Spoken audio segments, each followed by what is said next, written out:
Hi, I'm Tia. Welcome back to my channel. Today I want to share with you the books I plan on reading during the month of July.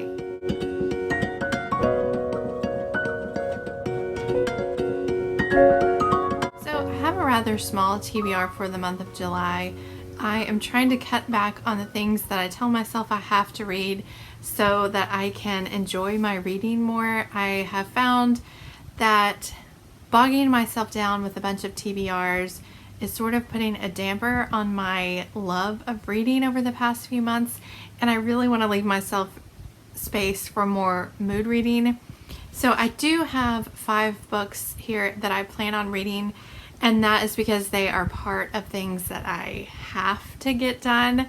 And well, at least one of these I really want to read. So the first thing I plan on reading is Rainbow Valley by L.M. Montgomery. This is the 7th book in the Anne of Green Gables series, and I have been hosting this year along with Amanda the Anne-along 2020, and I just wanted to make sure that you all know that if you are participating, that we are still doing this. We haven't faded away. We are on the 7th book. So this one sounds like it follows along more with Anne and her children and her husband and more of the adventures that they get up to. Maybe, I haven't read this yet, but it sounds like maybe it'll be more of the same from Anne of Ingleside, the one that we read in June. We only have 2 more books left in the series, and then we will be done with the Anne of Green Gables series. It seems like it's gone by really fast, but at the same time it also seems like this year has gone by really slow. Either way, I've really been enjoying the Goodreads discussions on this series, and so I'm looking forward to another month of discussing this with all of you who are taking part in the read-along. Then I am still a judge on the BookTube prize.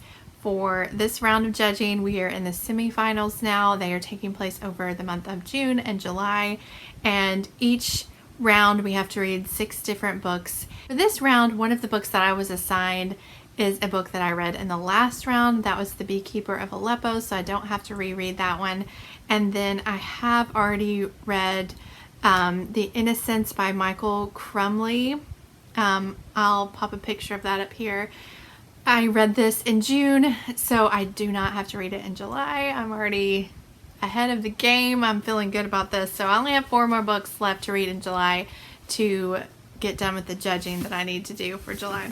First one being The Night Tiger by Young Si Chu. This book is set in 1930s colonial Malaysia, and it follows 2 different characters. The girl is an apprentice dressmaker who at nighttime is also a dance hall girl, and then it follows a young houseboy. He's an 11-year-old houseboy, and I guess their paths cross at some point during the story. It sounds like there's going to be a lot of secrets, maybe a little bit of mystery. I'm really looking forward to this one.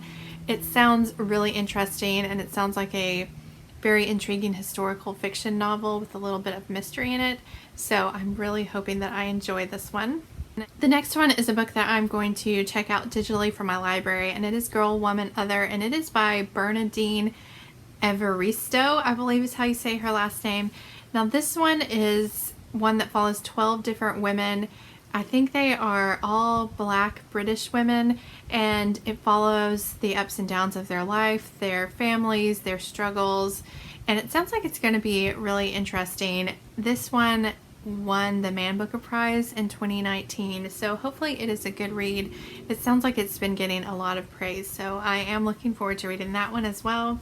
Then the next one I have is A Single Thread by Tracy Chevalier. So this one I did go ahead and purchase because I've heard great things about this one, and it sounds like one that hopefully I will love and want to keep. This is another historical fiction one. It's set in 1932 and follows a woman whose fiance died in the war, and now she is considered to be a surplus woman, which is basically like this generation of women who is destined to remain unmarried since the war killed so many of the young men of that generation.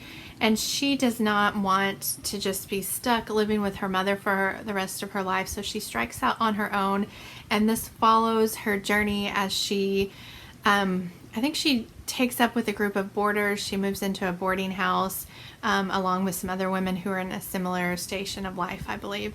and it follows her journey through that, and it sounds very interesting just like the other ones, and I'm hoping that I really enjoy this one. Then the last one I need to read for the BookTube Prize is The Dutch House by Ann Patchett.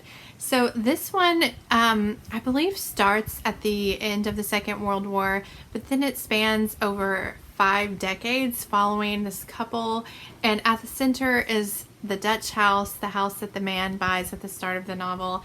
And I think this is a family saga.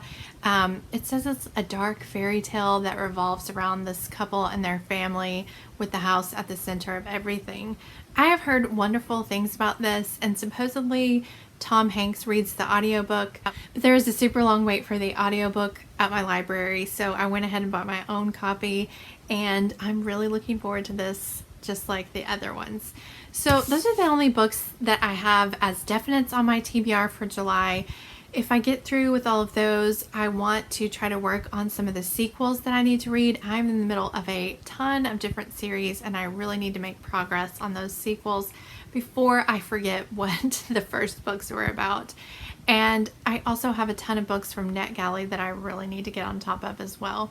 So I would love to know down in the comments if you have read any of these books and what you thought about them. Which one do you think I should start with for the BookTube Prize? Let me know what you are most excited about reading during the month of July. I hope that you are all doing well and staying safe. Thank you so much for watching, and I'll see you next time.